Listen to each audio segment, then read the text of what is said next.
Il y a beaucoup de fausses prophéties, des prophéties qui ne se sont pas accomplies. Est-ce que lorsqu'une prophétie ne s'accomplit pas, ça veut dire que le prophète est faux? Est-ce que lorsque quelqu'un donne une parole de connaissance sur quelqu'un pour lui dire tu es ceci ou bien tu as fait ceci ou je vois ceci et qu'il se trompe, est-ce que c'est forcément faux? Qu'est-ce qui se passe? Comment devons-nous gérer tout ce mouvement prophétique et tout ce que nous entendons des réseaux sociaux et même partout? Euh, Vous savez, dans la Bible, il y a plusieurs églises, mais il y a deux particulièrement sur lesquelles j'aimerais insister dans cette petite vidéo. Il y a l'église de Corinthe, à laquelle l'apôtre Paul a écrit la lettre aux Corinthiens 1 et 2, et il y a l'église de Thessalonique. Il y a une grande différence entre les deux. L'église de Corinthe était très versée dans les dons spirituels. Il y avait beaucoup de manifestations des dons spirituels dans l'église de Corinthe. Dans l'église de Thessalonique, ils mettaient plus l'accent sur la parole de Dieu. Et c'est le genre d'église où on dit que les dons de révélation c'est bien, mais la parole c'est la base. Mais j'aime ce que l'apôtre Paul écrit aux Thessaloniques, et c'est sur cela que j'aimerais baser mon petit raisonnement et vous donner une réponse en ce genre. Il dit dans 1 Thessaloniciens chapitre 5 verset 19 à l'église de Thessalonique, il dit n'éteignez pas l'esprit.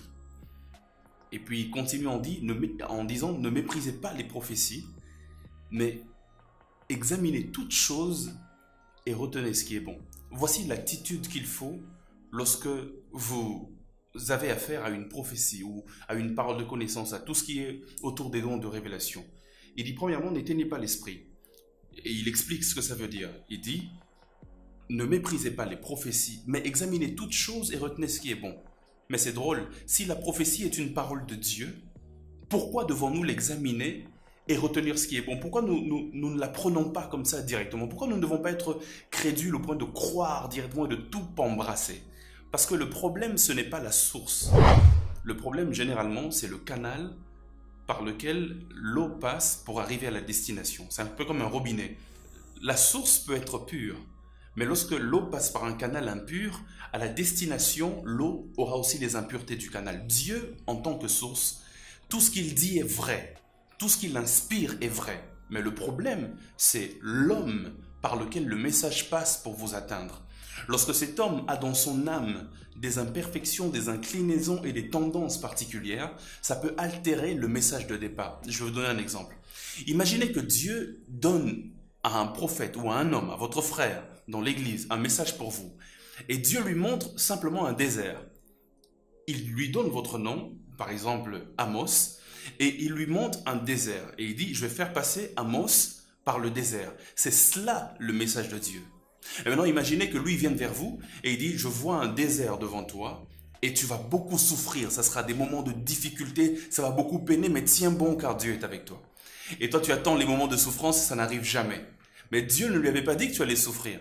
Dieu lui a juste montré un désert. Mais lui a interprété à sa manière parce que selon lui, désert veut dire moment de difficulté. Alors que dans la Bible, désert peut aussi vouloir dire moment d'édification et d'enseignement. La Bible déclare, je l'emmènerai au désert et je parlerai à son cœur.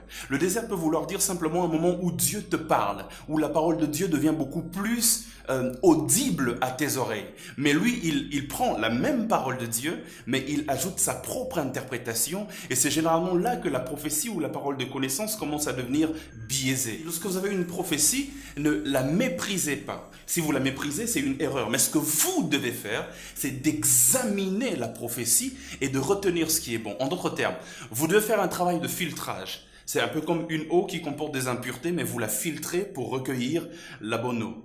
Donc, la source est pure, mais c'est le canal qui est le problème. Et vous devez grandir.